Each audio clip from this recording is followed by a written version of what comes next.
Hello third class students. Today 9 September 2020 I'm starting your English class. As you know beta we are studying about chapter number 6 birds and their nest.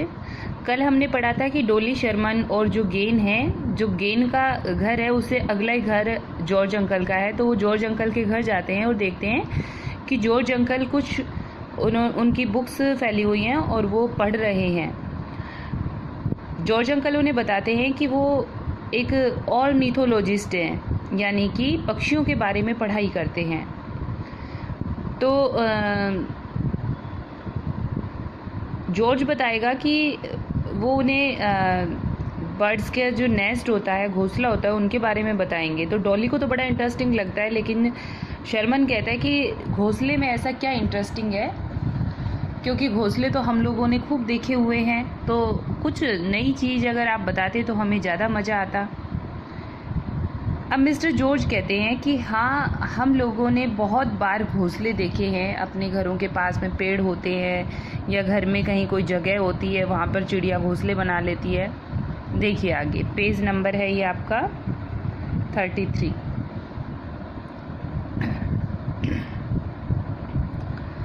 But the book I am studying, ये इस तरह से apostrophe लगा के M लिख दिया है, यहाँ पे ए साइलेंट है, इसे आप पढ़ोगे। ये वैसे तो आई एम है, पढ़ोगे तब आप इसको आम पढ़ोगे। But the book I am studying tells us about some very special nest and I think you may not have heard of them before. But लेकिन द बुक, ये जो किताब है, आई एम स्टडिंग, जो मैं पढ़ रहा हूँ, टेल्स अस, हमें बताती है, अबाउट, के बारे में, सम वेरी स्पेशल, कुछ खास, कुछ बहुत ही स्पेशल नेस्ट, यानी कि खास तरह के घोंसलों के बारे में बताती है। आम घोंसलों के बारे में नहीं बताती है, जो कुछ खास होते हैं घोंसले, उनके बारे में बताती है। एंड आई थिंक, और मुझे लगता है, you may not have heard of them before, और मुझे लगता है कि आप बच्चों ने ये जो घोंसलों के बारे में मैं आपको बताने वाला हूँ, नेस्ट के बारे में आपको बताने वाला हूँ, इनके बारे में आपने पहले कभी नहीं सुना होगा। Gen, is that so? I am dying to know about it all, please tell us uncle. Gen कहता है, इज दैट सो? ऐसा क्या? ऐसे बोलते ना, अच्छा ऐसा है क्या? आई एम डाइंग, मैं मर रहा हूँ, मतलब मैं मरा जा रहा हूँ, मतलब मैं इतना ज़्यादा एक्साइटिंग हूँ। To know about all it all, ये सब जानने के लिए कि किन घोंसलों की आप बात कर रहे हो, उनके बारे में जानने के लिए अब तो मैं भी मतलब बेचैन हूँ, बेकरार हूँ, मुझे बताइए आप। Please tell us uncle, please uncle आप हमें उनके बारे में बताइए। अब मिस्टर जॉर्ज कहते हैं, okay first of all I would, इसे आप क्या बोलोगे? I would like to tell you about the tailor bird. Mister George कहते हैं, ओके चलो ठीक है। फर्स्ट ऑफ ऑल, सबसे पहले, I would like to tell you, मैं आपको बताना चाहूँगा, अबाउट द टेलर बर्ड। सबसे पहले मैं किसके बारे में बताऊँगा आपको? Tailor bird. बर्ड का नेम क्या है? Tailor bird. Children, tailor bird, मतलब बच्चों को बड़ा ही अजीब सा नाम लगा, tailor bird. The name sound so funny, ये तो बड़ा ही मजाकिया सा नाम है, इसे सुनकर तो हंसी आ रही है, Taylor bird. Mister George, but the bird is really a tailor in its on right. It prepares its nest by stitching a pair of leaves with some fiber or cobweb. It uses its pointed bill as a needle to make holes in leaves and pass the fibers through from the branch of the tree. It serves a cradle for the baby birds. Now say if it's not wonderful. अब mister George बताते हैं कि कैसा घोंसला वो बनाती है। Tailor bird क्यों कहा जाता है? जैसे टेलर का काम क्या करता है, स्टिच करना होता है ना, तो इसी तरह से ये जो बर्ड होती है टेलर बर्ड, ये भी अपने घोंसले को सिल करके बनाती है।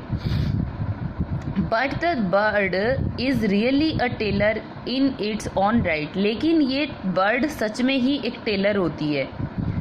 It prepares its nest by stitching a pair of leave, पत्तियों को इकट्ठा करके ये क्या करती है, उनको स्टिच करती है। विथ सम फाइबर्स, कुछ फाइबर इकट्ठे करके लेके आती है। कुछ जो होते हैं ना, जैसे धागे तो नहीं, लेकिन जैसे कुछ ऐसे फाइबर्स होते हैं जो टूटते नहीं हैं, है ना, रेशे इकट्ठे करती है ये। और लिव्स विथ सम फाइबर और कॉबवेब, और जैसे जाला होता है ना, जाले की तरह से वो उसको बुनती है अपने घोंसले को। It uses its pointed bill as a needle, ये नीडल के रूप में अपनी चोंच का यूज़ करती है। To make hole in leaves, जिससे पत्तियों में छेद करती है। And pass the fibres through from the branch of the tree, और पेड़ की पत्तियों के जो टहनी है और पत्ती है उनके बीच से फाइबर को निकाल करके उसको सिलती है। It serves as a cradle for the baby bird, जो छोटा बेबी आने वाला होता है उसके लिए उसका मुंह बाहर निकालने के लिए एक छोटा सा उसके अंदर खिड़की सी रखती है। नाउ से इफ़ इट्स नॉट वंडरफुल, अब हमें बताओ कि क्या ये एक वंडरफुल नेस्ट नहीं है? है ना, बिल्कुल वंडरफुल। फिर से देखो, but the bird is really a tailor in on right, लेकिन ये बर्ड सच में एक टेलर होती है। It prepares its nest by stitching a pair of leave, पत्तियों को स्टिच करती है ये अपना नेस्ट बनाने के लिए। विथ सम फाइबर, किसी फाइबर से, और कॉबवेब्स, मतलब एक तरह से जाला बुनती है।